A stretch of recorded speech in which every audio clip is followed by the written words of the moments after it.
नमस्कार, आप देख रहे हैं लोक सेवा न्यूज़। मैं हूं आपके साथ रजत त्रिपाठी। जनरल बिपिन रावत को लोक सेवा न्यूज़ की तरफ से विनम्र श्रद्धांजलि। लेकिन उन लोगों को लानत है जो लोग बिपिन रावत की मौत का जश्न मना रहे हैं, सोशल मीडिया पर कर्मा ट्रेंड करा रहे हैं। ऐसे लोगों से इस देश को सावधान रहना होगा। ये वही लोग हैं जो संविधान में दिए अधिकारों की बात करते हैं, लेकिन जब कर्तव्य निभाने की बात आती है तो पीठ पीछे करके भाग जाते हैं, कायर बन जाते हैं।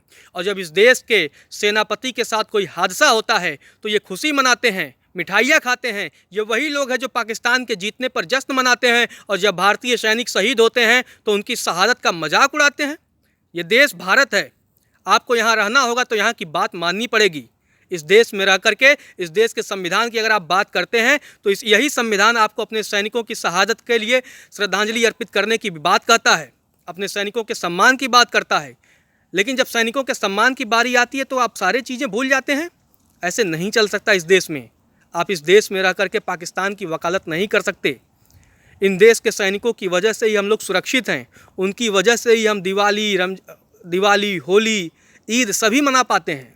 लेकिन अगर ये सैनिक ना हो तो ये जो पाकिस्तानी आपके हितैषी हैं ना, जिन पाकिस्तानियों को अपना आप दोस्त मानते हैं, यही पाकिस्तानी आपको घर से निकाल के काट डालेंगे। आपको ये बातें नहीं पता हैं।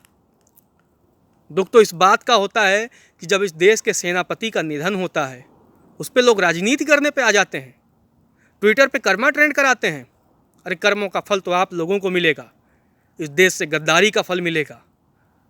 और जब आपको गद्दार कहा जाता है तो आपको दुख होता है कि आप गद्दार नहीं हैं, आप सच्चे देशभक्त हैं। शर्म आनी चाहिए आप लोगों को। ये कतई बर्दाश्त नहीं किया जा सकता है कि इस देश का सेनापति शहीद हुआ हो और आप लोग अभिव्यक्ति की आज़ादी के नाम पे आप लोग कुछ भी बोले। ऐसे कैसे संभव है? अगर आपको इस देश के संविधान ने अभिव्यक्ति की आज़ादी का अधिकार दिया है तो आपकी अभिव्यक्ति की आज़ादी वहीं होनी चाहिए जहां किसी दूसरे की भावनाओं को ठेस न पहुंचे, और वो भी सैनिकों की भावनाओं को, शहादत की भावनाओं को। ये शर्म करना चाहिए आप लोगों को। तरह तरह की आप बातें करिए, अभिव्यक्ति की आज़ादी मनाइए, लेकिन सैनिकों के शहादत का जश्न मनाने का अधिकार इस देश का संविधान आपको नहीं देता है, और ना ही ये देश कभी देगा। हमारे सैनिक हैं तो ये देश है, और ये देश है तो हम हैं, ये आप मान के चलिए। और रही बात ये जो हेलीकॉप्टर हादसा हुआ है उसकी जांच होनी चाहिए। ये कतई बर्दाश्त नहीं किया जा सकता। जिसकी भी लापरवाही हो उन्हें कड़ी से कड़ी सज़ा मिलनी चाहिए। ऐसे कैसे संभव है कि इस देश के सेनापति को हम 50 किलोमीटर की सुरक्षित यात्रा नहीं करा पाते?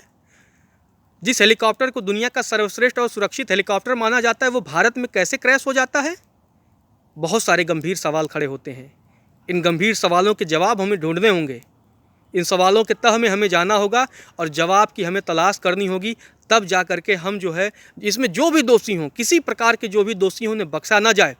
और कई बार तो ऐसे दोषियों को सेना जो है जनता को बिना बताए कार्रवाई कर देती है। लेकिन जनता को भी जानने का यह अधिकार है कि अगर कोई ये हादसा हुआ है, किनकी गलती से हुआ है, कैसे हुआ है, कैसे हमारे देश के सेनापति शहीद हो जाते हैं, हेलीकॉप्टर उनका क्रैश हो जाता है। इसमें जो भी लोग शामिल हों, इस देश को उनके नाम जानने का अधिकार है। जय हिंद। जनरल बिपिन रावत, आप जब भी भारत के इतिहास की बात आएगी, जब भी भारत के सैन्य पराक्रम की बात आएगी, आपका नाम सबसे आगे होगा। आपके पराक्रम पर, आपके शौर्य पर, आपके बलिदान पर देश को गर्व है।